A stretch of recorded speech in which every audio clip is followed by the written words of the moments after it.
these are the years that we should be enjoying our lives as opposed to struggling and doing all that. So I just try to tell people, think wisely. There's this thing going around where if you work as a musician, then you're not really taking your craft seriously. Mhm. Nah, not the case. Ask them people about that during the pandemic.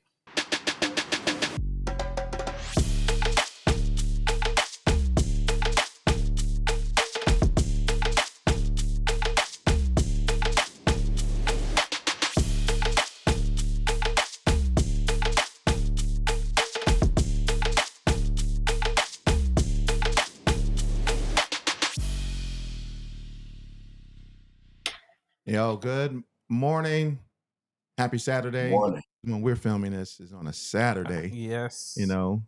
And so that the intro music just gets you ready, gets you bouncing, right? So, of course, welcome to the Indie Unplugged. My name is Vaughan, of course. I'm Got my just man, Yohance. got my man Yohance today, Yeah. and we have a legend in the game today, right? Let me introduce my man, Vaughan. Let me tell you about before I give him a chance to speak. Let me introduce you to who Vaughan is. So Vaughan Parchman is the president and founder of 6X Entertainment. Under his leadership, 6X Entertainment has become a powerhouse in blending music, film, and social justice. Vaughan has played a pivotal role in shaping the careers of artists like Tia P and so many others. Right? We'll get into the list of clients that he has worked with and has helped to influence their careers over the year. He's also spearheaded impactful projects like the acclaimed single "I Am a Man" featuring B. Slade. His innovative approach to talent management and commitment to social causes makes him a standout figure in the entertainment industry. Ladies and gentlemen, I want to give a warm welcome as we start to dive into who Vaughan is and his remarkable journey and the work that he's done. Vaughan, welcome to the Indie Unplugged. Good morning. Yes, good Thank you morning. for Let's having get me. to Yeah. yes, sir. Good morning. How are you? What's going on, What's going fellas? on? I had to wonder who you were reading about. I had to like, What you oh, mean? okay. Reading about the one and only Vaughan. Thank, I thank, mean, thank you for the thank you for the kind words, Viva. I really appreciate it. look, there's so much in here. Like that's Yeah, so I don't take Man. anything for granted. I don't take this for granted. Man, as you get older, you really don't take the days for granted. So I think it's really about, as someone says, it's not about when you're born or when you die. It's what you do with that dash in between. mm, So I look at just trying to take this journey to a next level, man. Whatever it is that we're doing, whether it's through entertainment or through social justice, there comes a pivotal moment in our lives where we have to take a stand for something, that's going to create what the legacy is. My pastor always says that white folks leave legacy, black folks have a tendency of leaving debt. And it was just not financial debt. It was a debt with mm. reference to legacy and positioning and doing things. So yeah, that's kind of the journey that I'm on. And we try to have that with 6X Entertainment. So fellas, thank you. Appreciate it. Man, that is a Yeah. powerful statement. Yeah. That's a powerful statement right there. It's like white people leave legacy, but black people they leave Yeah. debt, and not even as you stated, not even just a financial debt, right? That's inherited by our children. I remember, not to get into the whole downside of stuff. My mom passed, like all of a sudden. I started getting calls from bill collectors like, hey, you need to pay this bill. You need to do this. You need to blah, blah. I'm like, yo, my mom just passed, bro. Like, you think I'm worried about these bills? Not at all. Not at all. I said, these bills will pass away just like she did. Like I'm not concerned about this debt. Um, but I agree with that, right? I think the mission is leaving that legacy, an inheritance for your children. But to your point, and I will say this, and this is where education comes in. Um, so my mom passed in 1406. I always remember that's the number. And I remember she had my mom she was a catalog queen. So she would order a whole bunch of stuff. So we would have a bunch of envelopes coming in.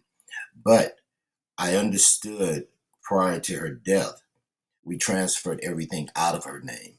Mm, That way, there was nothing for them to collect. There were no assets or anything.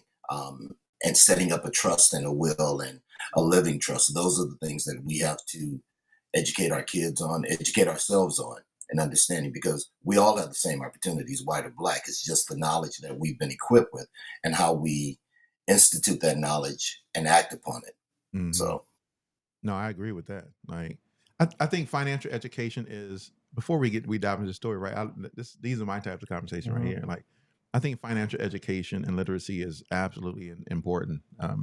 And setting up a living trust, and Mm-hmm. that way, whatever you put in that trust, one, if you do have debt collectors or Mm-hmm. financial institutions they can't touch that because it's not in your name, it's in the name of the trust, right? And so, and if you do pass, they can't touch that, right? So it goes to, so like our trust that my wife and I set up goes to our children. Yeah, Like that's like it for me yeah, it with my doesn't, son. right, it doesn't go Yeah. to anybody else, it goes to our children, right? Mhm. And so that it's an easy process. That's what people don't understand, though. It's an easy process. I mean, there's some paperwork and things you got to do, Yeah. but the process is actually really, really easy. But people yeah. just understand what it really is, and they're like, "I don't want to do that. No trust stuff." Like, no, put your Mm-hmm. stuff in a trust. Like trust me on that. So, but anyway, see, Vaughan, my brother. Um, Oh, man. let's take a walk through your journey. Just kind of give us the backstory. I'm always intrigued about people's backstories and how they began, how they got into music, and what led them to where they are today. So, if you wouldn't mind walking us through that, and for those who will be watching/listening. No problem. It's been a pretty traverse road, but at the same time, a welcoming one. I started out, well, kind of talking about legacy and lineage. So my dad is a drummer, or he was a drummer. Here in Los Angeles, we have a street called Central Avenue. Central Avenue was very similar to back in the 50s and 40s and 50s. It was very similar. So you had a lot of, you know, fledgling businesses that housed a lot of jazz music and music overall. And so my dad was playing at clubs around town and he met my mom, ended up having me. I inherently picked up playing drums, playing for my church, playing in school. And then an opportunity came about with my aunt. I don't know, your audience may be familiar with the song called God Is. Some of you may be more familiar with it because Kanye sampled it Mm, with the choirs I think, a couple of years ago. But God Is was written by James Cleveland and was performed by the Southern California Community Choir. So my aunt is the lead vocalist on that. mm, She told James that she had a nephew that played drums. So James, if you know anything about him, he's a master choir director. He created the Gospel Music Workshop of America. So anyway, I fell into that and started playing for one of his youth choirs. Interestingly enough, and this is where people have to understand, no doesn't mean never. And I say that because when I started going to the rehearsal of there was a guy named Stan Lee who was over another choir that James was over. Every time I walked in, he was like, "Oh, you showed up. Oh, you showed up." So you can imagine hearing that because we rehearsed every week. Hearing that for about maybe 6 or 7 months, and what it was that there wasn't a sense of entitlement. You had to earn your spot when I was growing up. Either you were able to keep time and be a drummer, or they didn't allow you to play until you were able to rise to that status of what they were looking for. So eventually, that's what happened. We ended up recording our first album, Praying Spirit, which was written by the legendary Twinkie Clark. mm. I remember Twinkie coming in, and if she's looking, I hope she don't mind. Twinkie came in a moo house shoes, and a head wrap. It wasn't any weaves back in the days. It wasn't anything. And because they were Church of God in Christ, so they didn't wear any makeup. They were just Right. very, very plain. But at the same time, they had such an immaculate gift.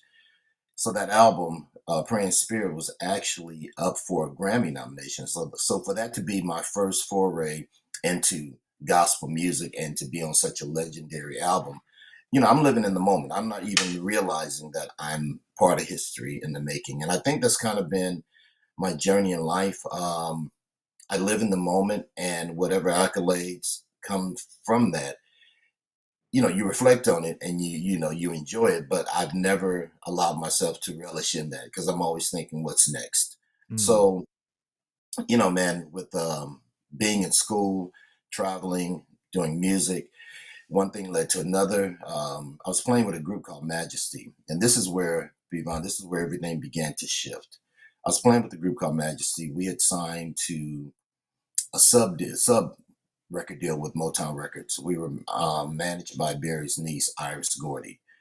And I remember one day the copyright forms came back with the group, and I noticed my name wasn't on it. And I asked why. And they said, because you play drums. And I'm like, okay, I'm contributing to the music. Right. But because I didn't contribute with the melody or lyric, something, then they dismissed me. Well, not dismissed me as the member of the band, but they dismissed my contributions. Right.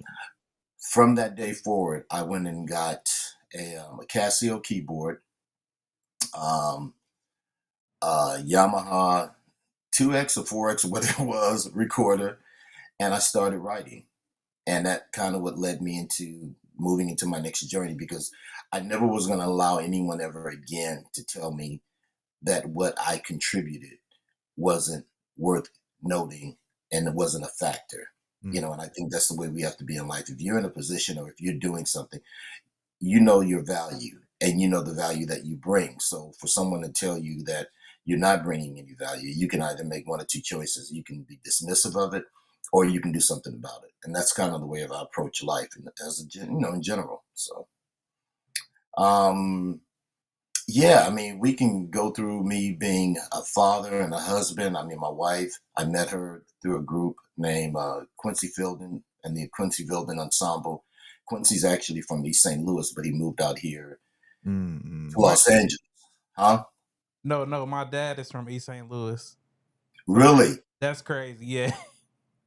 I just saw Quincy last night, and we'll get into it. So Quincy had this group. I had met him at the Gospel Music Workshop, and he had enjoyed my playing. So when he moved out to LA, he started a group, and I was playing for them. And then I got pretty busy. I stopped. But when I went back, this woman walked in the room, and when she walked in, I was like, "This is my wife." Now you got to understand, being a musician, you know, that ain't something we talk about getting married. But at the same time, I knew she was the one, and to say the least, we ended up getting married actually on June the 17th. We're celebrating 35 years. Woo! So, Congratulations. um, I love that. Yes, yeah, sir. so, we have that going on. But she's a singer also. So, music has always been a part of my life, no matter what. And the things that I've done have pretty much been attributed to music.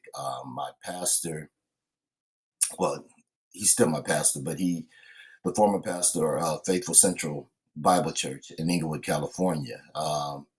Well known, prominent. He was a musician that I knew from Gospel Music Workshop. So all my roles, all my ties seem to go back to GMWA or they go back to music. My wife's uncle is Walter Franklin. Walter Franklin was one of the original members of the Mighty Clouds of Joy. Mhm. Um, my daughter, as you guys know, Tia P, is known as the placement queen. She Mm. grew up, I think, at the age of 2 or 3, she was on the floor with an egg wisp and one of those batter things, whatever you use for doing baking, Oh yeah. and was playing with a and a tea kettle. So we knew we had another drummer in the family, and from there, things just began to, I would say, just began to grow from there. You know, so Mm. we can get all into that as any other questions you have. But yeah, that's kind of the planning stage of kind of where what got me to where I am now. Mm. And we'll get into me and Marty and 6X as a whole. Yeah, So because I got questions about that too, but I'm still Yes. trying to get Marty over here. But That's a different conversation. I know. But I told him I was doing it, so we're good. We're good. good. And maybe he'll go, well, if Yvonne did it, then maybe I'll do it. So I'll look, you can call him. You call him, then I'll call him, and then we'll kind of tag team him to come over here. Okay. But like they have a legacy, right? A legacy of being musically inclined. You know, it's amazing that you grow up in an environment. And I'm specifically talking about Tia P at this juncture. Is her dad's in music, her mom is in music, grandparents in music, right? She's obviously in music. She's a monster drummer. Like, if you've never, we'll get into. Like, well, I get into it when I interview Tia, but like my favorite Tia P song is Four Seats from Beyonce. Like that's, Oh wow. I love that song. That's my song right there. Like I love that and Green Cadillac because I had a part in some type of part in Green Cadillac. But Don't say you had some type of part in that. Okay, all right. I had a part in Green Cadillac. But Four Seats from Beyonce, that's my thing. But we'll get into you know, how you have helped and shaped her artistry and things like that a little bit later. Because I'm very interested in that. But okay, so you started from that the gospel music workshop, and then of course you met your wife through that. That's kind of how I met. I mean, I didn't meet my wife through their music. I was working at a bank, and I saw her at this bank. I was like, "That's my wife right there." Ching ching, huh? Like I mean, No, it was it was just something that clicked. Like you know, like as a guy, you kind of know. You see her, you know, that's my wife. And I introduced her to people that way, and she's like, "This dude crazy." Called him his wife. Like we just started. Oh, this was before y'all was married. Yeah, this was before. Wow. And wife, and a year later we were married though. It came true, right? And I'm like, "No, you are the one." no, you're right about that. And to confirm that, when I went, because I was staying at home with my mom at the time, I went home and I told my mom, I said, I met my wife. And so once again, going back to me, a musician, my mother was like, okay, really? She's like, all right, what you gonna tell the other 10 girls? And I told her, I said, no, this is really the one. And you do know, you know, and um, and sometimes it manifests itself and sometimes it doesn't. But no, you can speak it and you know it when you see it. So yeah, I Oh, agree with you on that. I knew it when I saw it. As soon as I saw it, I was like, oh, she's the one. So, but that's a completely different story in and of itself. Okay, but so Sivan, so for you, and I know we've had conversations, you know, in the past. So Sivan and I met at A3C 2017. Oh wow. Yep, A3C 2017. I was at that one. No, not A3C. It was Okay. ASCAP. No, Okay. It was ASCAP 20. It was ASCAP 2017. Out in LA at the ASCAP Expo, and then the following year, I happened to be going to the registration office here in Atlanta for A3C, and I come walking down out of the registration office, and who is standing right there as I come out? Wow. Sivan and TP, and he was like, "Hey," he was like, "I know," he was like, "I know you. We met. And your name is B Vaughan, ain't it?" I was like, "Yeah." I was like, "Your name is C Vaughan, ain't it?" And people like my wife was like, "Are y'all related?" I was like, "No, we're not. We spell it different." no, but we just have a common name. Yeah. It's just different. But so we have a history, and there's been many times, you know, if I'm being really transparent, there have been times that I've called Sivan for advice, right, on how to position, how to maneuver, how to, and I mentioned this the other day during the interview with the Fingers, Okay. right, and I mentioned Sivan in that interview, you know, about the conversation he and I had about, you know, just being consistent, and when people watch what you do, so just be consistent about it. And I've called him for advice many times. If I'm struggling with something, or if I just need someone's guidance, I'll hit him up. Hey, you mind if I call you? I'm like, yeah, call me up, and I'll talk about it. He'll walk me through some of those processes, which kind of leads me to the question I'm getting ready to ask. So, so based upon your journey, there was a period of time when you ended up in corporate America, right?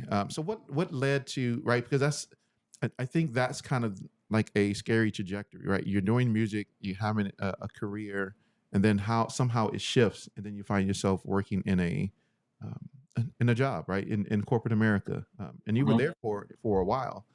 So, can you talk about what that experience was in that transition from corporate America, or to corporate America, and then from corporate America back into doing music once again? It's a perfect segue. By the way, the Fingers and I were on a live stream recently, and he told me he was just with you. So that's funny that you brought him up. So, so look, I come from humble beginnings, and being a drummer was always a fascination of mine. Touring and doing that whole thing.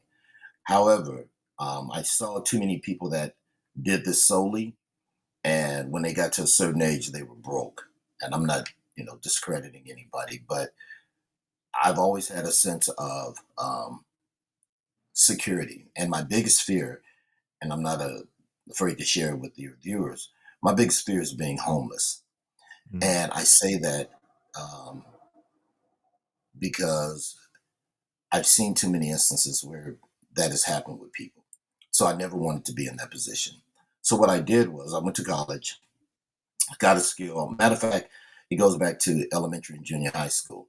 When I was in elementary, I was taking a forgot what you used to call it when you were um, supposedly extra smart, whatever it is. So we had a neighboring junior high school that was separated by a fence, and I would go over there and I would take certain classes in junior high while I was in elementary.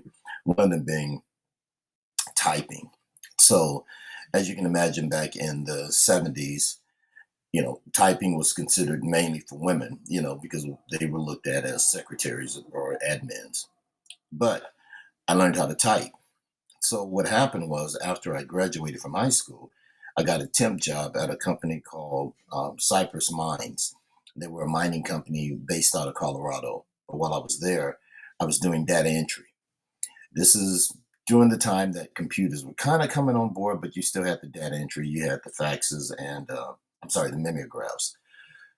Wow. So I did that for a while, and then I started, traveling, doing certain things, and I ended up stopping. However, when I met my wife, I realized that I needed a job. I wanted a job with benefits. Even though she was a teacher, I still wanted to be that guy that could provide for his family, which led me into corporate America. So my first job was with Prudential. I worked for 5.5 years. I stopped after 5.5 years. Um, I then started pursuing management for about a year and a half when I met my wife, which was in 85, 84. I knew I needed to get something, so I ended up working temp work. And this led me to my corporate job, which was for a company called Johnson and Higgins. Johnson and Higgins was a corporate insurance brokerage firm. So basically, we were the middleman between a client and the insurance company. Our job was to advocate on behalf of the client to get them the best insurance rates as possible from the insurance company. I was doing data entry at the time. It was supposed to be for 3 months, and at the end of the third month, I was like, "Look, y'all gonna hire me or what? I need a job." And when I gave them an offer, I told them, I said, at the time I was going for 30,000, and they had refused my offer. So literally, as I'm walking out, getting on the elevator, the department manager comes and grabs me by the arm. She says, "Mr. Such and Such wants to speak with you." I go into his office. He says, "I hear you didn't accept my offer." I said, "I hear you didn't accept mine." He's like, "Sit down." Um, Mr. Gormley was maybe about 6'5", burly white Irishman, red nose, the whole 9 yards, so very intimidating, if you will. But I wasn't backing down. So the interview went like this. This was the fastest interview that I've ever been involved. He says, "Look, that's a lot of money for a kid your age. What are you going to do with it?" I said, "Take care of my family." He says, "Don't you F up and get out of here and go and sign the paperwork. That literally was my interview. Mm. We didn't go through any background check. We didn't do anything. I literally went from his office to HR, signed my paperwork, and that's what happened. So after maybe 20 years, we were acquired by a company called Marsh & McLennan, who happens to be another large brokerage firm. And we moved, and from there, I went from data entry to doing claims. So from claims, I was a minority, if you will, being a black man, because not a lot of us were doing that. Anyway, to speed up the process, I went from claims to becoming the first senior vice black president in the marine insurance, which handles all the ocean and inland and ocean transit. So anything that was happening overseas or any type of loss, that's where I ended up being. And, I retired after 33 years with the company. And from there, I just knew it was a pivotal moment during the George Floyd incident that really kind of changed things for me. When the incident happened with George Floyd, as you also know, it was during the pandemic. But we got a chance to really see people for who they were. And my company, in as much as I had risen up the ranks, there still were a lot of things that we weren't not being recognized for. So I used the George Floyd incident to bring awareness to the company I was working for. So everyone was talking about diversity and inclusion. Mm. I had to change that for them. I said, diversity and inclusion is fine, but without equity, it means nothing, because that's what the battles that we still were fighting. So for 6 or 7 months, that's all I was talking about. I mean, I was making my company aware of the injustice that was going on within our company, the unfair treatment of minorities, the unfair treatment of um, staff workers. I mean, just as a whole, especially when we're a very profitable company. So at the end of December 2020, I decided to retire. And it's probably one of the best things I could have done, because now I can then focus on 6X Entertainment, which we'll now go back into later on, how that all progressed. But yeah, that's what kind of led me to what I'm doing now. So that was my before, my then, and what I'm doing now, B. Yeah, I think thanks for sharing that. I think that's a pivotal moment that and a reality that a lot of people sometimes have to face within the music space is the income that I'm making, is it sustainable? Right? Is it sustainable? Now, if I'm a single person without any type of responsibilities, then probably, right? Probably. But if I got a wife and kid, depending on the level that I'm currently at within this music space, it may not be. And it's that realization to say, and humility to say, okay, I need to go and find something that's going to be more stable to provide income. Right. So I would say for me, I don't think I have that fear of being homeless, because I was, and that's the thing, right? Is Mhm. even before my excuse me, even before my younger two children were born, there was a period of time when my wife and I, we moved from. This is so crazy, right? I'm in St. Louis with my wife. Hey, we working at the same bank together, right? We end up leaving the bank because we're going to then move back to Virginia, where I'm originally from. And then we get good jobs. I get a job as a loan officer, right? Processing mortgages and doing that stuff. And my wife gets a job at a booming dot com. And Mm. they both fold at the same time. And Wow. we ended up homeless. She went to work, the gates were closed, we can't get in. I went to work, they were like, hey, we need y'all to go to lunch and come back. And Wow. we had a conversation, got papers, and boom, we were gone. And I was working during that time. That's when Countrywide and everybody folded. And you also remember that. You remember the AEG situation? mm, This is when Spitzer shut everything down. Our yeah, company was um, a part of that whole thing. So I know exactly yeah, where you were during that period of time. this is about 2000. And so the company, I was working for City Financial Mortgage, and they shut down their entire mortgage division of City Financial. All across every office they had, the City Financial Mortgage was closed all across the country. And so we were out of a job. And so we ended up being homeless for about 7 to 8 months. right? And but you have to have that reality to say, you know what, I got to do something different, right? Um, so for you, Sivan, so you made that decision, you made that choice to say, hey, you know, I'm going to get a job to support myself, my family. But then, of course, you found your love and your way back to your love for music with 6X Entertainment. Um, Mhm. so if we could segue to that, how did that come to fruition? What were your vision behind 6X Entertainment? And from your perspective, being the president and founder, how has it evolved over the years since its founding? It's crazy. So in 2000, I started managing and writing, producing. So there was this artist named Darlene Day. Darlene Day, and it's funny, Darlene Day and I knew one another because I had actually produced her husband earlier. And this was, in the early 2000s. I just felt like I wanted to do something different. I've always prided myself and always looked at Barry as being the mentor for everything. Barry Gordy. I mean, I love the way that he operated his company. I love the way that they were grooming artists and different things like that. So I kind of fell into it and started doing that.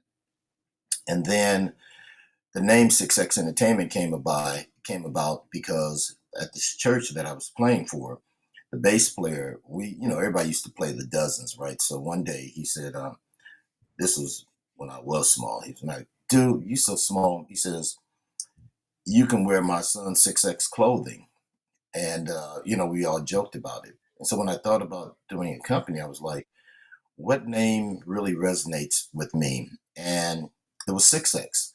And why 6X? Because even though 6X is considered small in clothing wise, big things can come from little items. If you figure no one stays at a 6X when they're a child, they grow into whatever it is. And so that's what I wanted my Mm, company to be. I wanted to be a company that would continually grow because that's the way we do in life from, infancy or childhood into adulthood. And I wanted it to have an impact whereby people could really put out quality music because there was a shift happening. And that's kind of what led me into 6X. From 6X, which merely was just primarily an idea that I had, it started flourishing and I was figuring out how can I start to maximize it. And, started working with different artists on and off. Some things were successful, some things weren't, but I kept my hand on the plow and decided we were going to do more. So having the weird thing was the pivotal moment for 6X happened in 2009 when Michael Jackson died. I'll never forget it. Michael Jackson and Farrah Fawcett both died mm, that year, and I had written a song. There was a special for Farrah Fawcett. She was battling cancer, and from her battling cancer, she happened to take a trip, I think, to Russia or where somewhere in Europe. And while on the bus, she was looking out the window and she was like, "Wow, I wonder does it rain in heaven?" And that stuck with me because when you think of the irony, rain is for what? If I may ask either of you, what is rain for? Considered. like a cleansing. Well, for It's a me, cleansing. I think it's a Yeah. cleansing, is washing away of something or cleansing something, right? When it rains, it washes away the dirt. But in order for plants to grow, what Mhm. has to happen? It It has has to to it has rain. to rain for them to get It the. has to have water, right? Right. Hmm. But the irony of that is, in heaven, everything is perfect. So why would it need to grow? Why would it need to rain? Mm, So that's where I came. I wrote my last song was "Does It Rain in Heaven?" And unbeknownst to me, it would be the turning point from me relinquishing the pen in a sense to us taking over the management of Tia. And because I saw where Tia was going and I knew the possibilities were endless with her, but I also know the people that are out here in the industry and how they will try to manipulate you. And because I've been a part of the industry and I knew how it worked, I wanted to put somewhat of a foolproof um, strategy in place whereby she would understand her worth, her brand, and her ownership.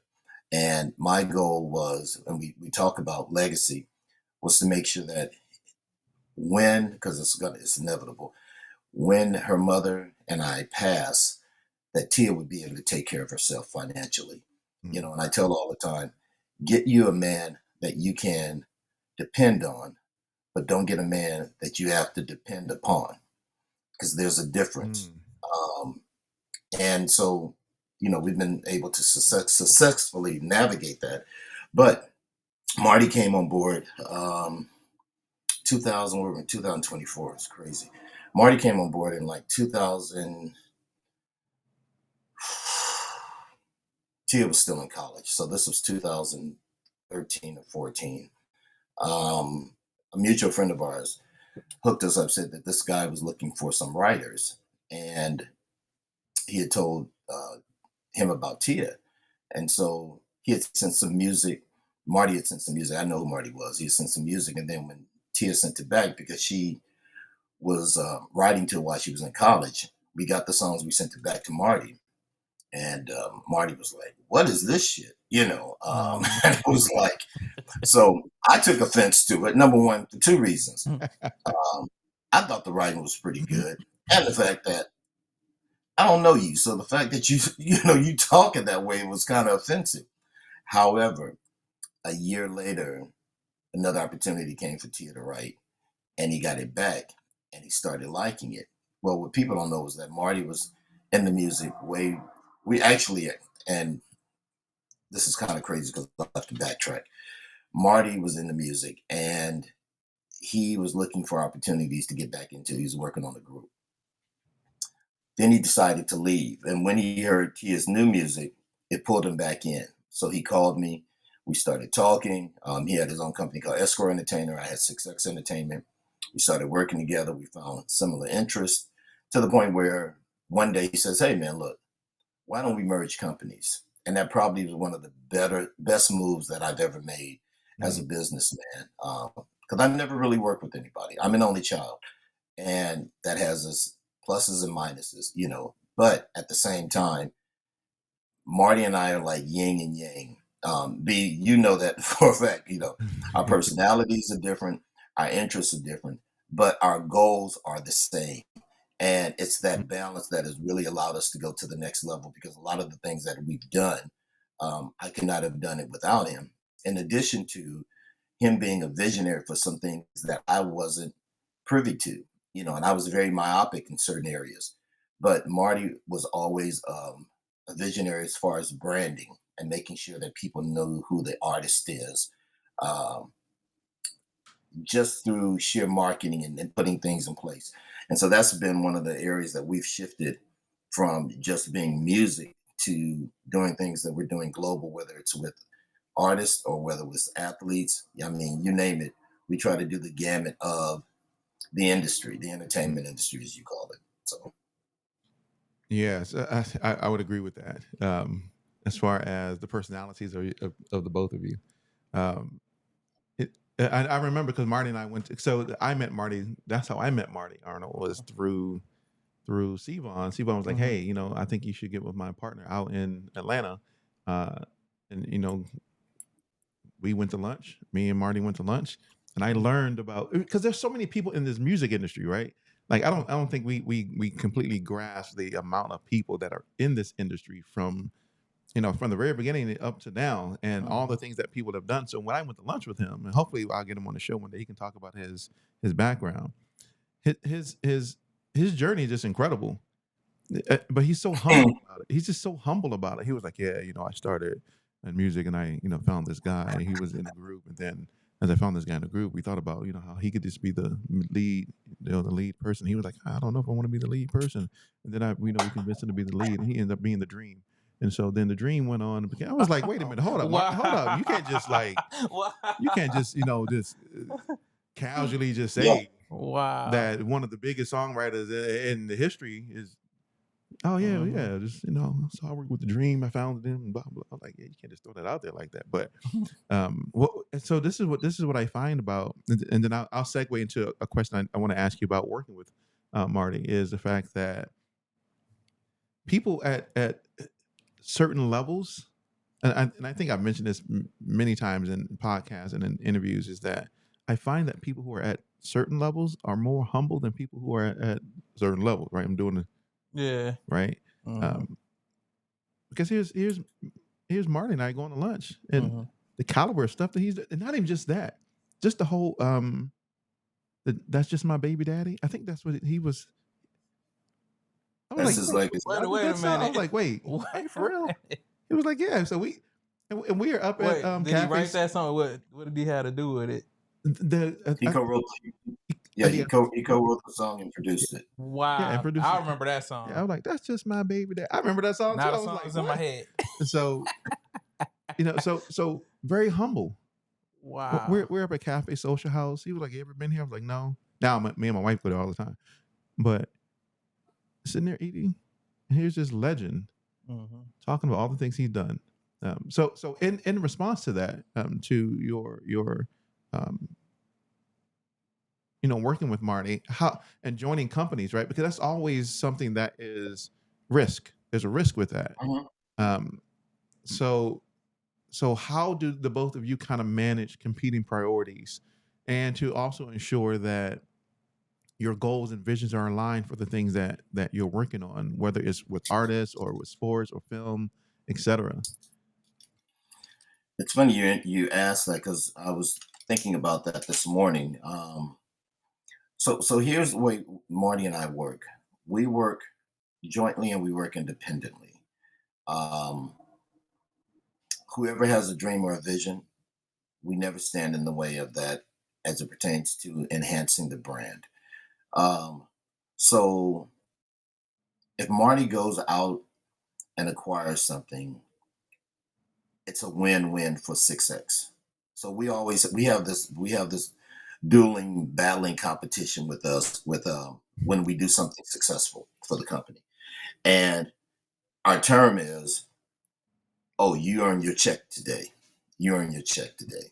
So for instance, um, I saw the way things were going within the industry based on streaming, right? I knew since there was no longer going to be a tangible product available, there was going to be a loss of revenue. So, with that, I decided to go into the area of sync licensing. B, you happen to be present at the ASCAP thing, I believe, with Tia, right? When she was on the panel. Yep. I knew about sync licensing, but I didn't really know much about it. I just knew there was a shift going on and I needed to figure out, and it kind of goes back to this whole thing of money and homelessness and the whole thing. I knew that in order for Tia to be considered a valuable asset, we had to shift the dynamic of focusing so much on the artistry and focus more on the art of writing. And since her pen game is I mean, her pen game is incredible. I used to pride myself on maybe writing 3 or 4 songs a day back in the day. Tia goes to writing camps and sometimes write maybe 10 songs in a day. We just, matter of fact, we are, and I'll get to this, but we're working on something now that needed drill music. And I realized we didn't have any drill music in our catalog. I put the word out. Our writer sent like maybe 15 or so tracks with drill music. I gave one of the tracks to Tia, and within 5 to 10 minutes, Vaughan, I kid you not, Tia had not only written to it, she had recorded it, produced it, mastered it. So we're about to put it out. Wow. But with Marty and I, Marty always thinks abroad. So, for instance, we have a race car driver named Milos B. You may have heard of him. Mm-hmm. So Milos is Oh. he's like a NASCAR next to the Formula One type of driver over in Italy. So Marty was working with him. So this is once again where I said helping to broaden our perspective as a company. He's always looking for ways to go outside the norm. So Marty took his background from with this company, Escrow Entertainment, which had some basketball players overseas. 6X Entertainment had never entertained the idea of athletes, right? So he brought that dynamic to it. Mm. Marty, coming from the record side, had never thought about sync. that's what I brought into the game, and then we started doing other things. So, for instance, when back in 2020, when we were trying to get this whole thing for people to vote, it was really important. So I came up with something called Remember to Vote in November. And we just decided that we would do this as a company to make people aware. We weren't trying to tell people who to vote for. We just needed them to know how important it was to vote. Mhm. So through our initiative, we were responsible for registering, I think 300 to 400 people, which we considered pretty good, especially within our community, and just Mhm. bringing us on board. We also looked at social causes. So, we go back to the I Am a Man situation. We had come up with the song I Am a Man back in 2018. It was for a movie of the same name. And if you guys know anything about I Am a Man, the movement, it came about when two sanitation workers were killed in the back of a garbage truck, and the garbage people went on strike, which is why the march in Selma and proceeded with when Dr. King ended up getting killed was all behind all of that. So, because the movie was about to be made, someone reached out and wanted to know if we could write a song. The guy had the music, but he didn't have lyrics, so we gave it to Tia.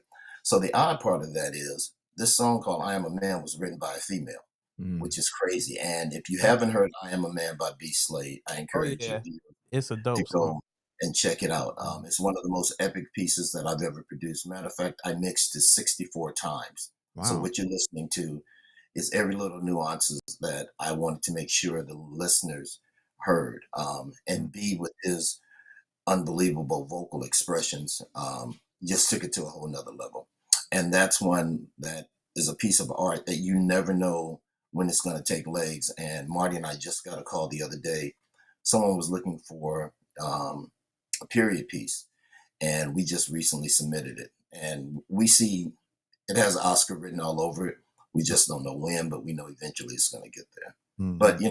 like I say, you were mentioning B about Marty, and you would never know what he does. Someone said this the other day. Um,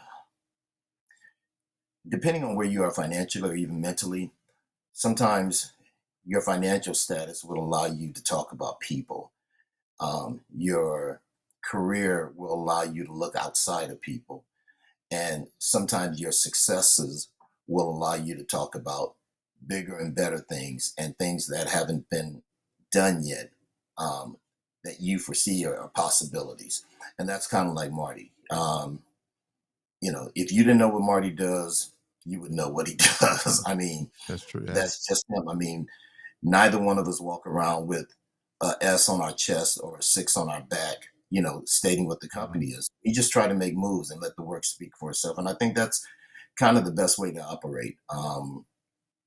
So yeah, that's pretty much has been our thing. And so because of that, we've been able to go into doors. Matter, you go back to the fingers. We're in a realm of artistry that now people are trying to tap into. But Mhm. because we got into it earlier, we've been able to really make a lot of gain. I mean, Tia has over almost 400 placements, sync placements. Some of our artists have three or four or five. I mean, so what we're seeing is that this is the way to go. Number one, unlike signing a record deal and they give you an advance, with the sync fee, you don't have to pay it back. Unlike with a record label where you have to wait a year or so for your royalty statements to get paid, with sync licensing, you don't. It's within 30 to 60 days. Unlike with a record that pretty much once the record comes out and it's played, that's pretty much it because it has a limited shelf life. With sync, that can be repurposed over and over. Mhm. So that's kind of the lifestyle that we have encouraged and incorporate within the company of 6X Entertainment. And to be amongst the fingers and a lot of my other colleagues, I think speaks volumes. I recently went to the Guild Music Supervisor Awards, where last year I sat in the balcony and I was looking at the artists performing. I was like, I wish Tia was here. And then I said, next year I'm going to be on the floor and Tia's going to be performing. Well, this year, my wife and I were on the floor at one of the tables, and Tia performed. So it's about manifestation and believing and knowing what can be. The highlight of that moment, in addition to Tia performing, was having a group of African American songwriter producers, sync agencies all get together at one time on the red carpet. It's such a memorable moment because there's been so many gatekeepers in this industry that Mm, have not allowed us in. Whereas we're no longer asking for permission. We're kicking doors down. right. And we want to kick doors down with people that look like us as well. We're very appreciative of the opportunities that have been given. But with all the artistry and creativity that we have, we need to start making a greater impact and making our voices and our music heard, which we're doing right now. So I'm glad to be a part Hmm. of that. Yeah, that's I love that, the manifestation, right? It's like, and it's that that viewpoint, that perspective. I'm in the balcony, but next year we're gonna be on the floor. Yeah. You're gonna be What's your favorite? What you said your favorite song was, B? four seats from Of Beyonce. Tia's? Well, she's from Beyonce. That's a manifestation for Tia. Um, and people really have to listen to the lyrics. She said she went from being in the nosebleed section Mm-hmm. down to being 4 seats away from Beyonce. Right. You know, yeah, man, it is. It's about life and death are in the tongue. You can speak life or death in the tongue. And I'm not saying everything that you speak is going to manifest itself, but I think if you can't speak it or believe it, I don't see how the manifestation becomes so much of a reality. So I believe in believing in the impossible. Um, and seeing what's happening, man. Like I said, it's about legacy, and it goes back to that for me. At the Mm-hmm. end of the day, I'm just trying to figure what can I leave where somebody's lives have been changed. And Marty is the same way. Marty has spoken to the lives of so many young men. Because Marty's journey is really B, you know it, but I think when the world really hears his story, they would really be surprised. Number one, that he's doing what he's doing right now, and Mm-hmm. how persistent he is, and how humble he is with what he does. Like I said, he doesn't. You would never know if you didn't know. So Right. Right. So I got a couple of things I want to point out, and then I'm gonna throw it over to Yohance to um to do his thing over there. Yeah, man. S- so so one thing I can say about Tia is that, and from just, I'm very, I observe a lot of stuff, right? So I'll sit back and watch and see what's happening. Not only does she have massive sync placements, but she's also been in, and you got to keep me honest. From my perspective, I think she's been in a few of the commercials that she actually has sync placements for. You would have to correct me. Like, I seen her in a couple of commercials. I'm like, yo, wait, that's that's Tia right yeah, there. she matter of fact, she just finished shooting a commercial, so she's been blessed, not necessarily for the commercials that you see, but for some of the television shows. One being All American. Hmm. So she went from an extra as a drummer in the marching band on All American to someone recognizing her talent and ended up hearing her music because it was pitched through a company that we were working with called Math Club, which is owned by Format Publishing. And Format is the owner of all the Marvel music. So Mm, all the music that goes in the Marvel movies. But she went from that to being considered a cast member. And so it goes back to that, like you said, she got two checks. Not only was her music being featured in All American, but she also got an opportunity to play a character um, in Kim Nitty in All American, mhm, where she was battling up against Coop. And those relationships right there, which is my biggest word in throughout this whole industry, the music supervisor, which is Madonna Wade Reed. What's up, Madonna? Madonna, by the way, B, is the one responsible for her performing at the Guild of Music Supervisors Award. And wow. she didn't even know I had already manifested. But back then, Mm, Madonna is the music supervisor for All American and Homecoming. And she's a fan of Tia's. So there has not been a season that has gone by in their maybe sixth or seventh, whatever it is, that Tia has not had one or two songs on the show. And Mm. she's been on the show maybe two or three times. There was when Homecoming came about, there were some talks of having Coop transition over into the college area, and Tia was going to segue into one of the main characters in All American. So that still may be happening. We're not really sure, but yeah, that's kind of the story. Manifested. It's manifested.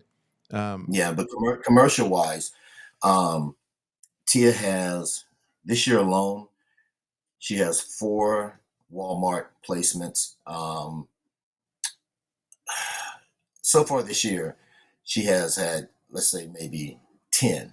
And we just got word that she has like several more coming out. So a lot of the stuff we tell people that you listen to, either on your through news or through commercials or through television shows, Tia probably has had a hand in it. Maybe a quarter of the music that we're hearing now, she's contributed to. So, so here's the question I'll ask, and then I'll let Yohance ask some questions. You know, I'll ask a lot of questions. I'm intrigued. I'll ask a lot of questions. No, he's asking a lot of questions because, man, I mean, just being on here with you, like I know your history, and it's crazy. For sure. Yeah. So how is it? Most people probably don't know. How is it managing and working with, or managing the career and working with your daughter? What types of issues may arise, and how do you work together, right? From the founder of the company and one of the premier artists on the company, and being the father and being the daughter. I had this conversation yesterday with somebody you asked. So here's the thing: there are 3 people that I'm huge fans of. One being Joe Jackson, one being Matthew Knowles, and George Osmond. So who are those? Those are fathers of 3 of the largest groups to ever cross our country, if you will. George Osmond was the father of the Osmond family. If you remember anything of the Osmond had a song called One Bad Apple. They were a Mormon family, and they were the white counterparts to the Jackson Five. Joe Jackson, the father of the world-renowned Jackson Five, the Jacksons, Michael, Janet. He was a steel worker. I think he worked in a steel mill or auto plant, what have you. But the way that he guided the careers of the Jackson Fives, and I know people, you know, there will always be a conversation as to how he handled the situation. But at the end of the day, he had his kids' best interest in mind. So that's what really made a difference. Third wise, it was Matthew Knowles. So Matthew Knowles was really responsible for the careers of Destiny's Child and more than likely Beyonce, not more than likely, what came to be the phenomenon, which is Beyonce. Sorry. What I wanted to make sure was that I knew when to be a dad and I knew when to be a manager. So you have to wear 2 hats. And sometimes the lines get blurred. So you have to really sometimes step aside, because I'm more interested in having a relationship with my daughter than I am as a manager with my client. So you have to figure out what's more valuable. So we go at it at times, but at the end of the day, we know how to turn one off and turn the other on. So that has been what has, I think, made us successful in our dynamics overall. I respect her as an artist, as an individual. She respects me as a father and as a manager. We both know what we contribute, but we also know that this industry can create a division. And if you're not tightly knitted together as a family, especially with Christ being our lives, that's really the center focal point of our relationship with the dynamics of what we do. That is really what keeps us together. So Amen to that. Amen to that. What's It's going on on? you, brother. It's on me. Yeah. Okay. So with being in the music industry, like, what are some of the challenges in the music industry? Like, you know, like what what type of challenges have you had to get to your point? I mean, to where you are now. I think it's really about knowing your worth, knowing your value, and not letting people undercut you or determine what your value is. So, for instance, there's a game out here, especially within sync. And if someone can get you for pennies or get your music for pennies, they will. Because a lot of people are out here, they're willing to sell their music for pennies. With us, we know what we bring to the table. And because of that, we don't feel like we need to back down. And we know how to play the game pretty well when it comes to negotiating what it is that we want. So when people realize that you're up on your game, the level of respect rises as well. And so that is what has made us pretty viable, especially when it comes to tier anybody that we represent, because we know what we're offering and we know what monies are out there. So, you know, you can't be afraid to, they say to shoot for the moon and then fall amongst the stars because there's plenty out here to be gotten. You just have to know how to play it. Man. Yeah, you do. Yeah, you got to know how to maneuver effectively so that you are Oh, able to bounce from this, bounce from that. And I definitely agree with that. So like your role in music history. So how? Let me see.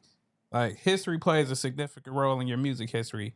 How do you blend music things with contemporary issues and work with music?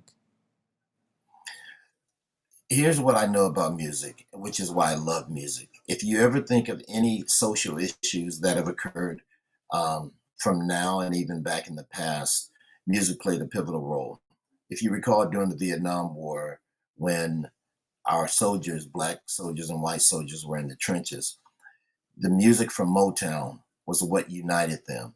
Here's what's really crazy: you can go to any concert and you put on Motown music, and blacks and whites and all other races seem to coalesce into one because their music changed the trajectory of how people were viewing their lives. There was one commonality that they could find, even within the trenches, despite where they came from, that they enjoyed. So, you know, music during, let's take even Marvin Gaye addressing social issues. Music has always turned the tide when things were going. You look at what was happening with Rodney King. Rap groups started coming together when there was police brutality. NWA, Ice T, and I lived out. I live in LA with both of them. Yeah. So music always does that. When there were, when it was the AIDS situation, you remember they did. What was the name of the song? Help me out. I'm trying to think of it. It was the I forgot the guy. He did the music for the AIDS Foundation, and then when there was hunger, they did "We Are the World." So music always plays a pivotal role in changing the perspective and the outcome of certain things. Does it always cure it? No, not necessarily, but it does play a pivotal role. Even with what we're doing right now, music just always seems to be part of social change, whether good or bad. But it plays a significant part in anything that I can do to contribute or be a part of that.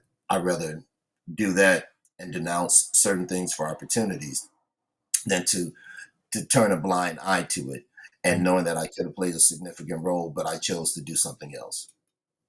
Yeah, there's always two things from my perspective, two things that bring people together amidst tragedies: God and music, right? Because Mhm. tragedies happen. What do you normally see? People crying, standing around, praying one another, right? Kneeling, praying, right? So, and then there's music, and there's always those elements from that perspective that kind of go hand in hand. Um, but in any type of like tragedy or any type of social issue, you will always find music like right at the center of it. Um, like even when we were back in the day trying to stop black on black crime, what was the song that came out? Self destruction, right? Like Yeah. we're out Oh, here trying to yeah. kill ourselves, Yeah. and so music is always a a catalyst for change, and is used Right. to be able to drive change, and it's a unification type of tool that people use, artists use to communicate their message and to bring people together. So music has always been that kind of, always had that through line throughout history to kind of bring and unify people together around certain movements and tragedies and historical type of things. So yeah. No, you're right. But how is it working? Like literally working with athletes. How is that? That's the question I have.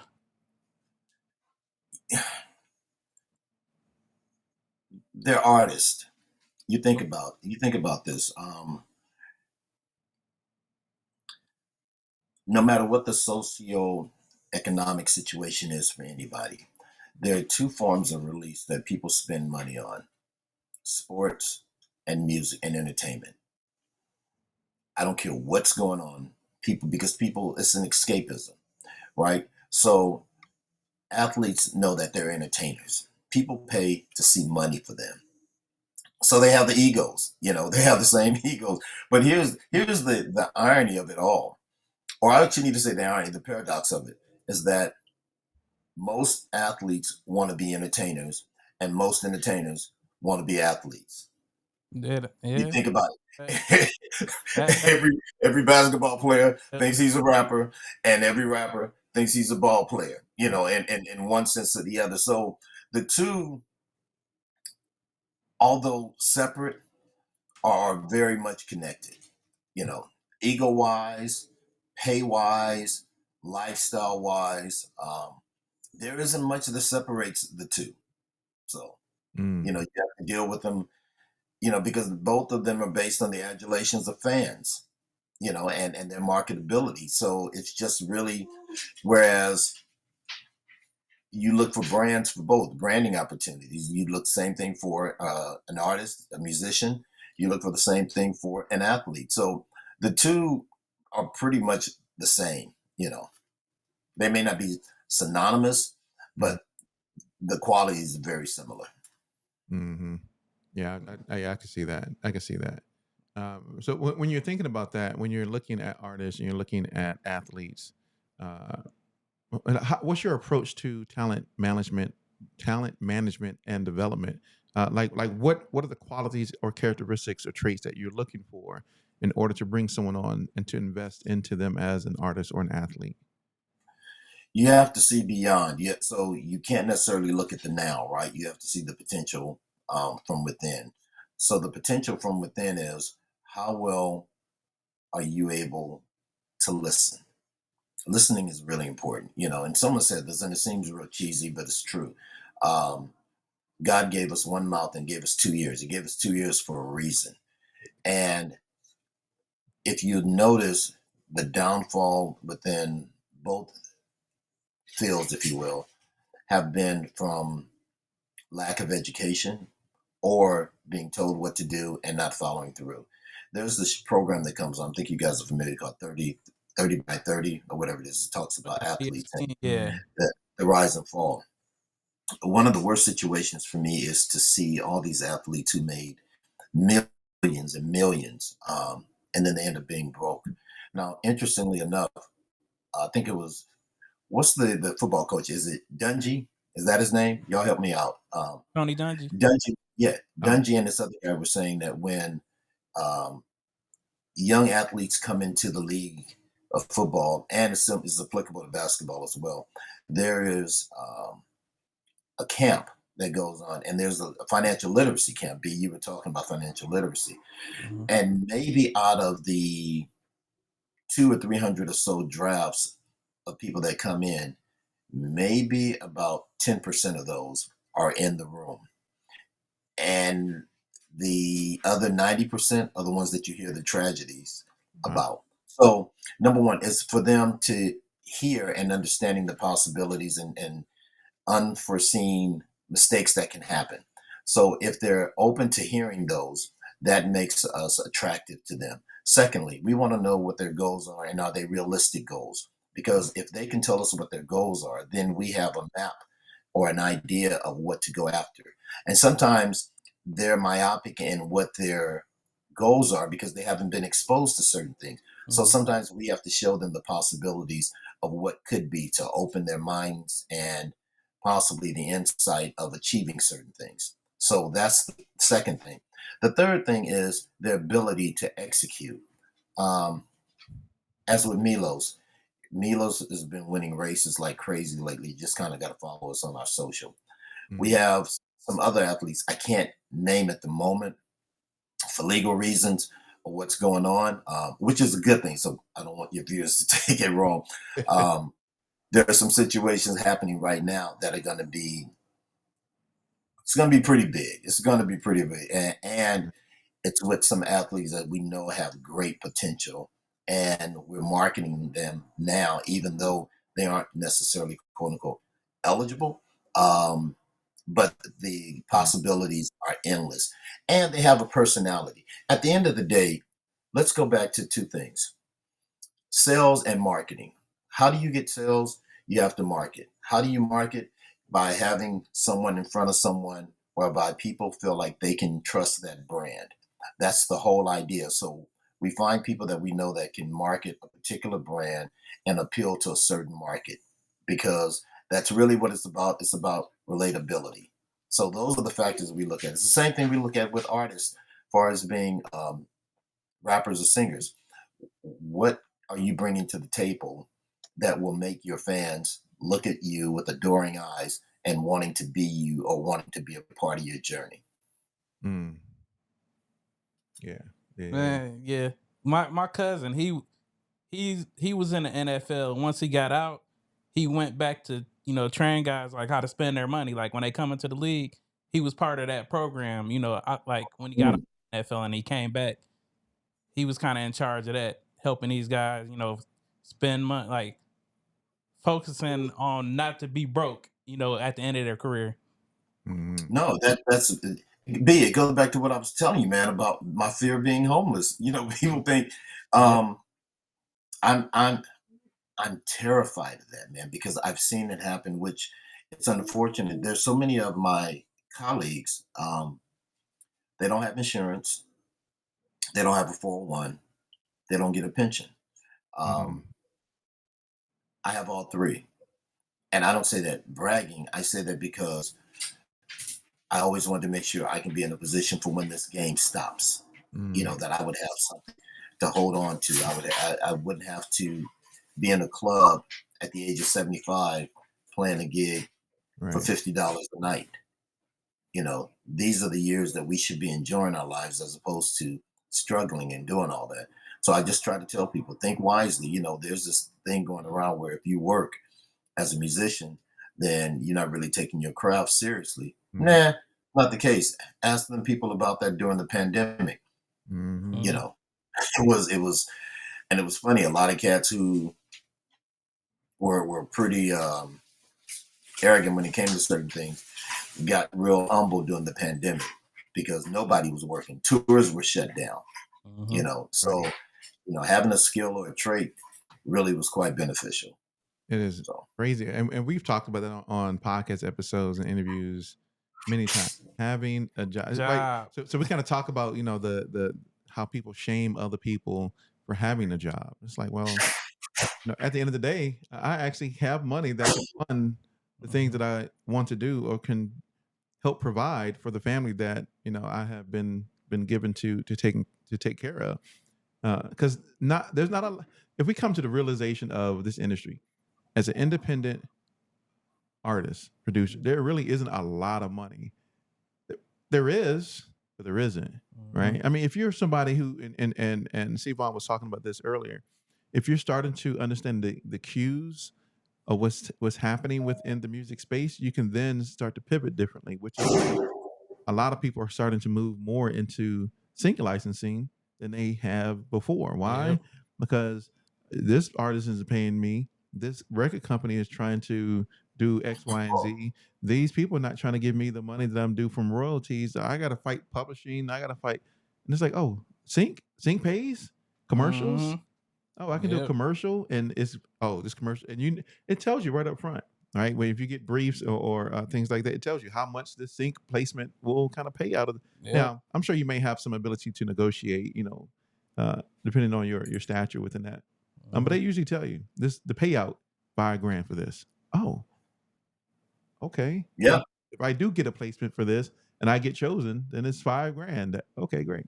I get it in 30 to 60 days instead of a year or a year and a half. Yeah. And it's not recoupable, right? So it doesn't have to be recouped by anybody. Nope. Then you can use that money and take it and do whatever you need to do. That's the reality of it. And you were saying, navigating. I remember when Napster came out. You guys Yeah, me too. remember the Yeah. days of Napster, Yeah. and so what people don't realize was that Steve Jobs um, was a gangster. And the reason I say that is because what Napster did or created, the only difference between them and Apple Music was that Steve was able to take it to another level because of the amount of money. It was the same thing where the labels were complaining about the piracy and the sharing of music. Think about this. With the exception of Amazon and iTunes, a lot of your top companies are making money without any tangible items and barely brick and mortar. Let's look at Spotify. Spotify doesn't own any music per se. They are a platform by which music is shared. They have brick and mortar only for the housings of some of their employees, but they're one of the biggest companies, that are doing this. And you have to ask yourself, okay, what's really next? Amazon doesn't own any property. They have buildings that house property that people create, but Mhm. there is no quote unquote Amazon product in a sense. You have Fire Stick and you have some of the other ones. But you got to kind of look at what do I need to do to kind of stay relevant. So that's one of the great things about sync is that even though it's not a tangible item for a record in a sense, the music is still out there and able to be used. And you got to figure out in life, how do you navigate with this journey called life, and be successful. So you have to look at and foresee what's about to happen in order to stay relevant. A lot of times, unfortunately, people are playing catch up. So a lot of people that are getting into the sync game, they're trying to exploit people, or they're trying to amass or claim they know these certain ins and outs or tricks. It's not about tricks. At the end of the day, getting into sync and staying in the game is about relationships, because agencies or supervisors will go to people that they can trust. They do allow certain people in, but at the end of the day, it's a proven track record.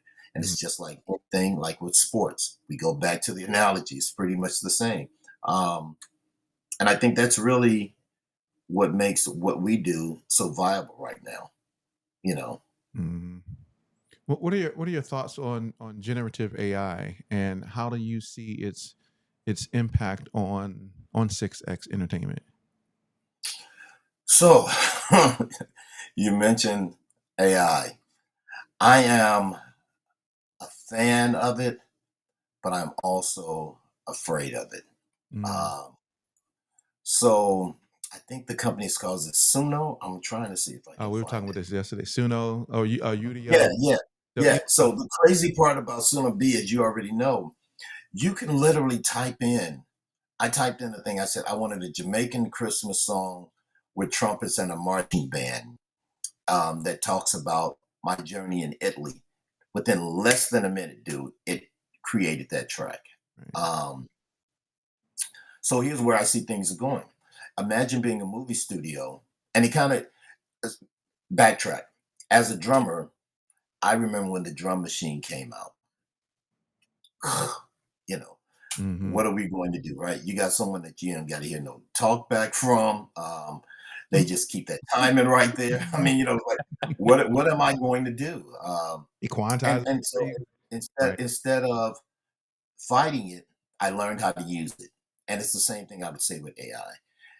It's inevitable. It's going to be here, and it's not going anywhere. Now, I'm a Chat GPT fan. I love it. I don't love it for it doing all my work. I love it because it's helped educate me. How has it helped educate me? Because I can type in something and I may need it reworded a certain way, and the way that it rewords it allows me to succinctly convey a certain thought. So I may take some bits and pieces, but it also enhances my vocabulary and knowledge of how I'm doing certain things. But it also saves me time. So instead of me going and doing an Excel spreadsheet I can type into chat GPT what I need, and it will print it or create a spreadsheet for me. Mm-hmm. So that takes hours off. Or if I needed to do something like a syllabus, it will help me it will give me some ideas to utilize and use. So that's a great thing about it. And really honestly, chat GPT is nothing more than Google on steroids. Oh yeah. Um, and there's a movie that we all can recall. As every time I see a Tesla, I think about this movie. It was called Minority Report. I don't know Oh, if you guys remember. of course. Oh yeah, Um, Tom yeah. Cruise. Tom Cruise. Everything in that movie Yeah. has come to a realization, from the phones to the cars. Matter of fact, I don't even know how they fathomed what the sound of the electric car was going to be.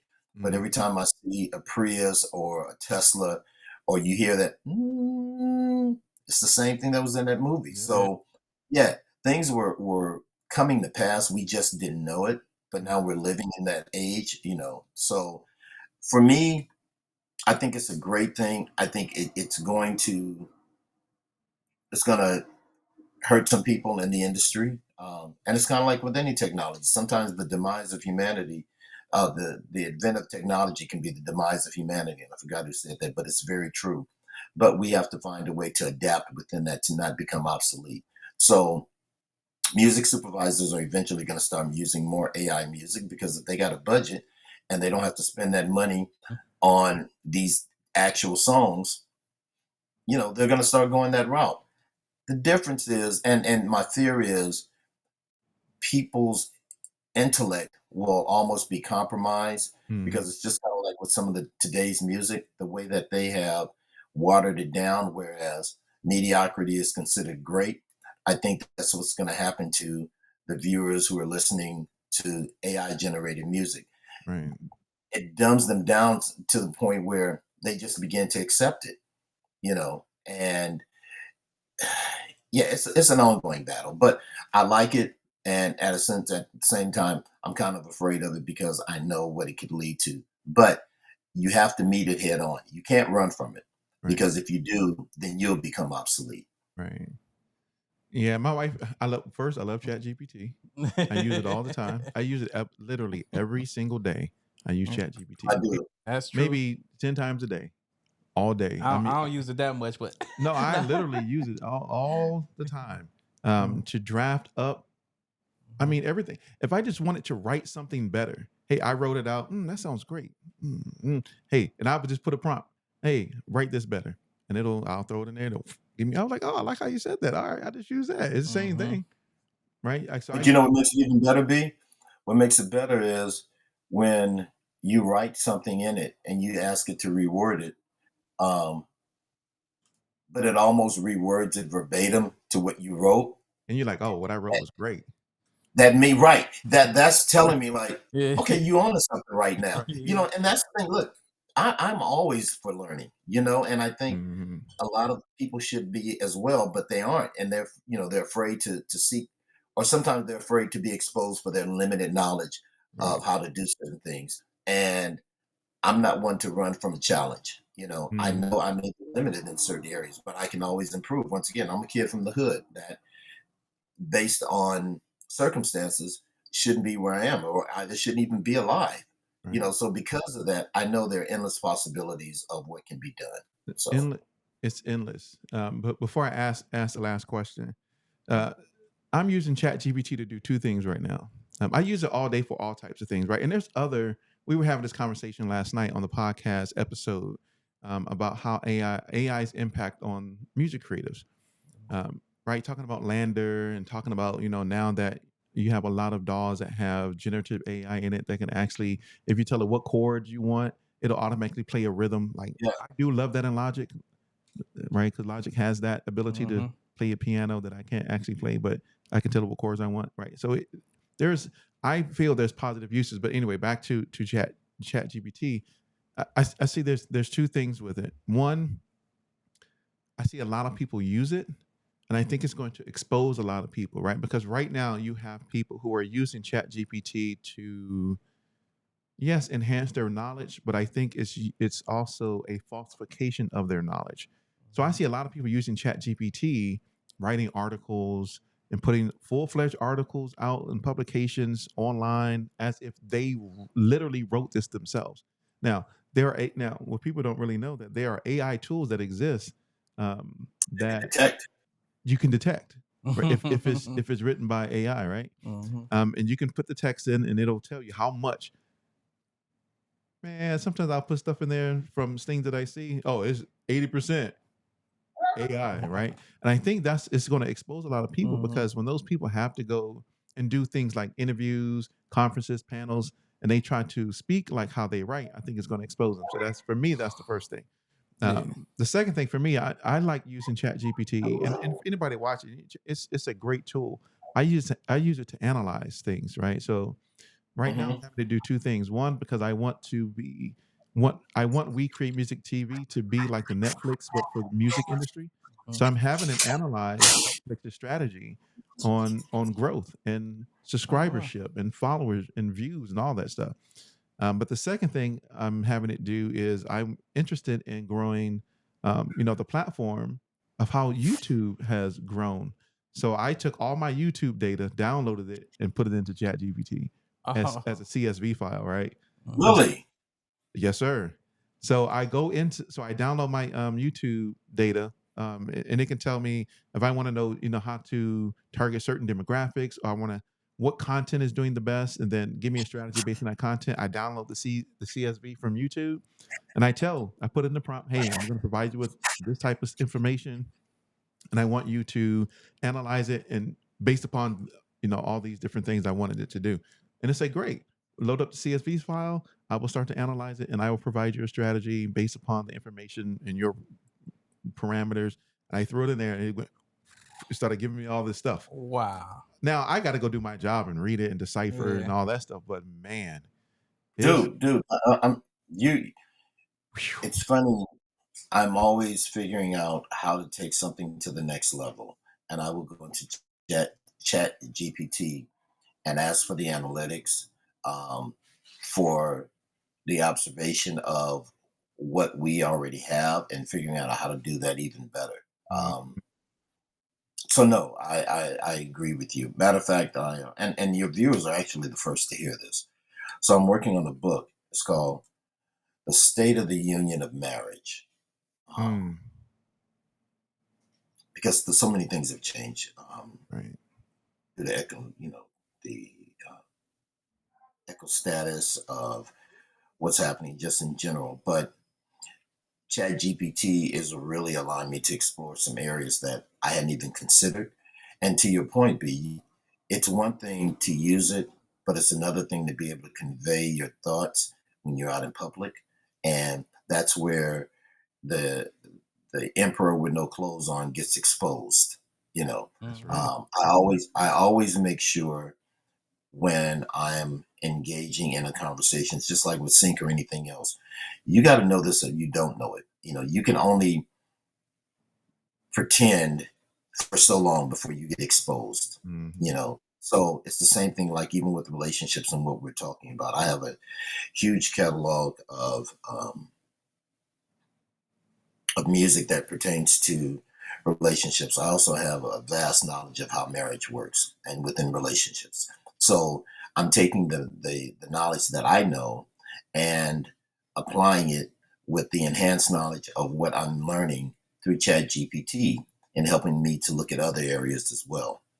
So once again, it kind of goes back to even in growing 6X, I look at what other companies did in the past and what we can do to create or mirror some of that success. Though things like that I think are really important, and I'm so thankful that we now have a tool to do it. But it also can be used for evil. This whole thing that we're watching right now, what is it called? Fake. What does that be when they'll put up something that'll show, like, say, the president saying something, but he didn't really deep fake. Oh yeah. Deep fake is Yeah. yeah.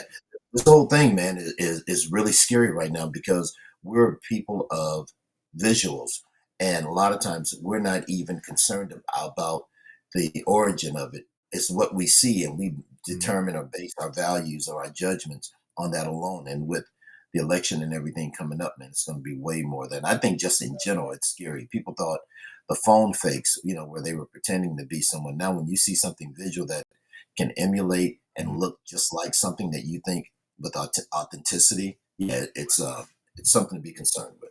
But yeah, That's yeah.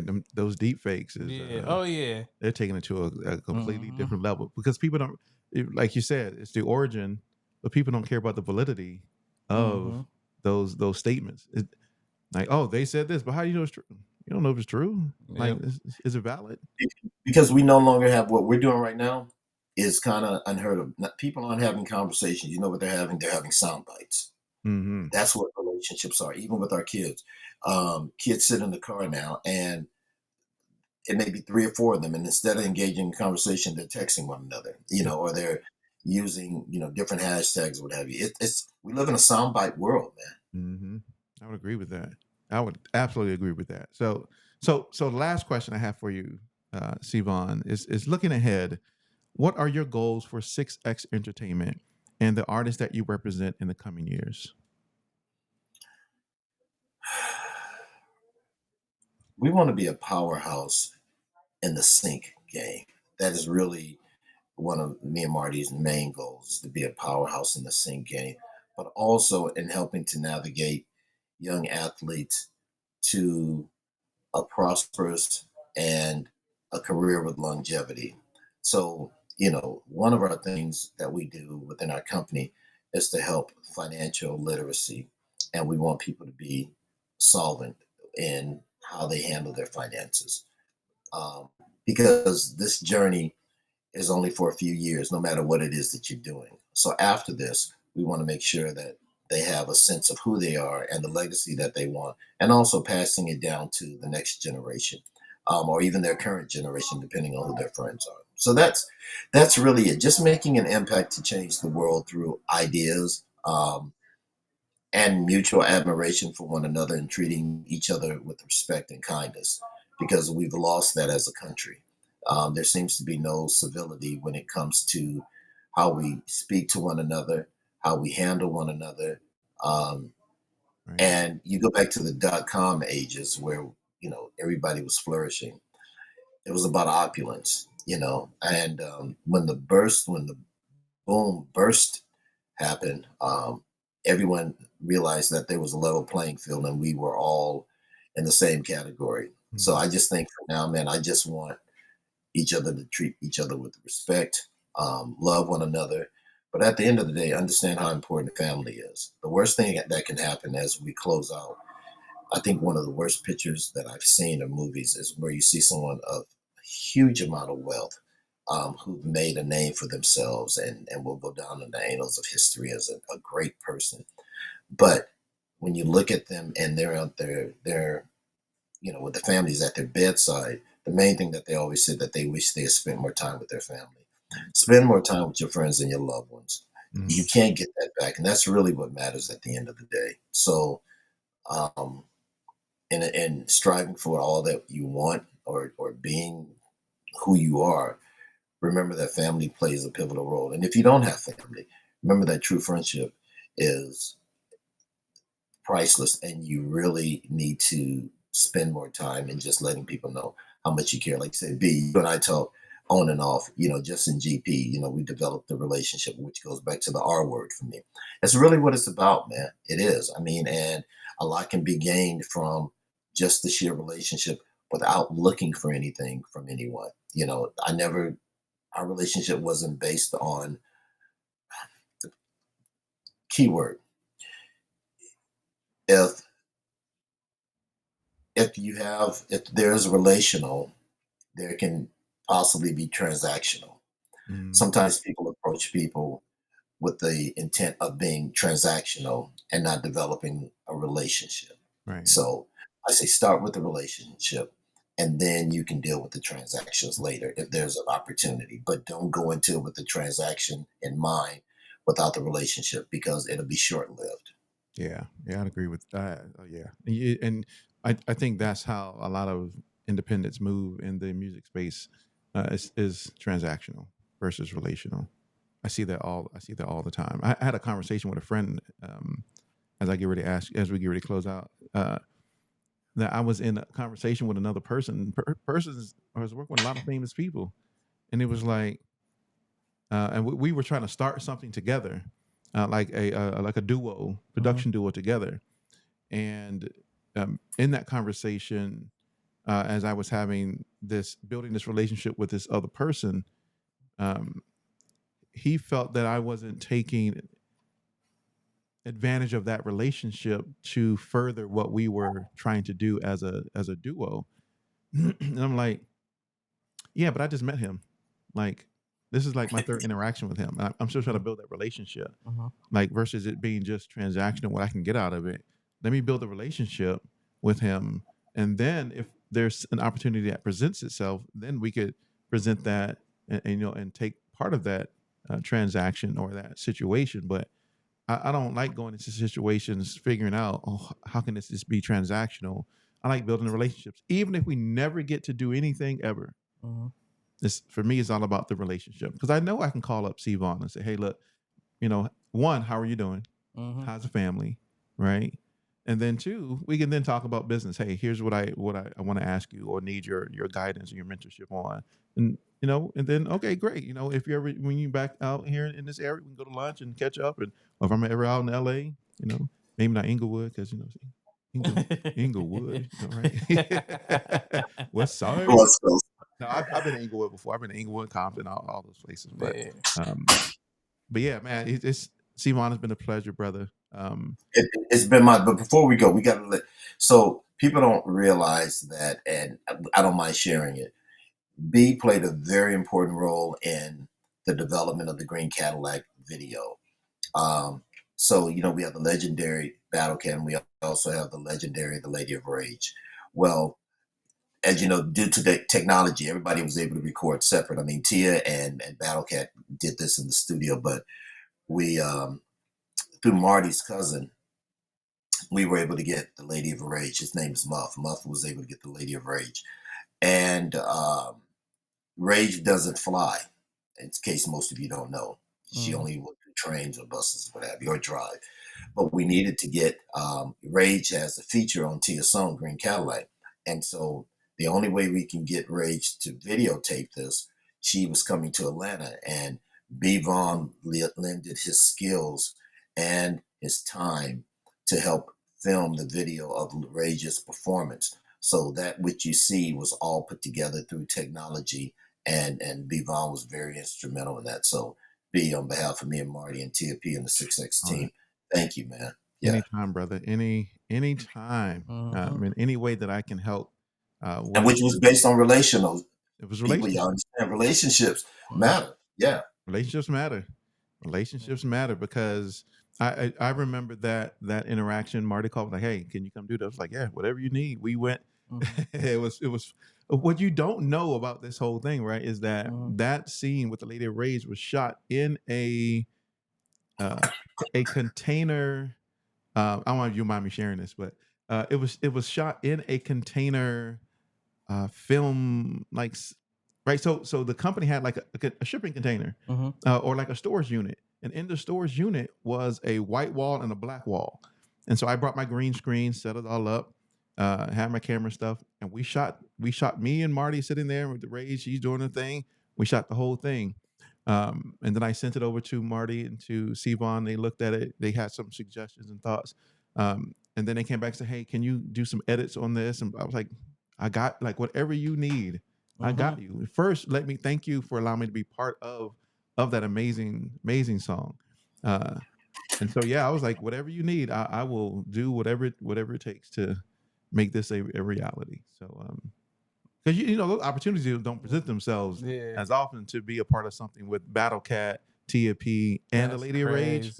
That's crazy. Yeah, yeah. So, Yeah, no, again, man, we're truly thankful for you, but just thankful for your brotherhood and the friendship. I mean, that's at the end of the day, that's what matters. And even though Marty and I are business partners, we're brothers, and that's really what keeps us grounded. And Marty didn't come into our joining companies together looking for anything. He wanted to further enhance what was already established. And we've been able to grow together. We take wins. we take L's, but we don't look at them as losses. We look at them as lessons. So, and because of that, we've been pretty successful in what we're doing. And I just look for furthering our partnership and our branding at 6X Entertainment and interacting with, people such as yourself and others to come. So thanks, man, for the opportunity.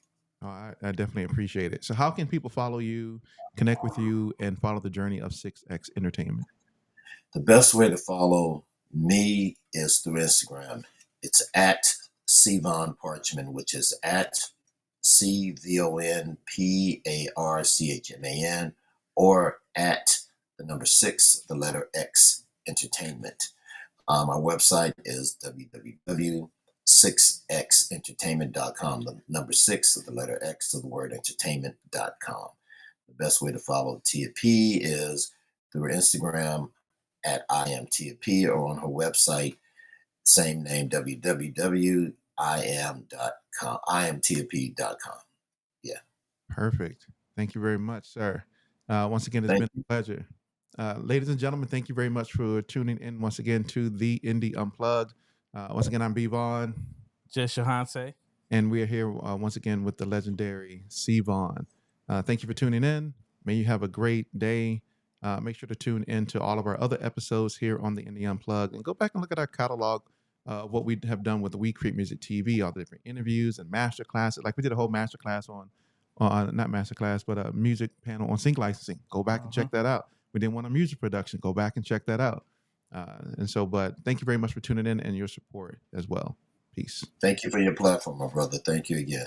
Thank you, brother.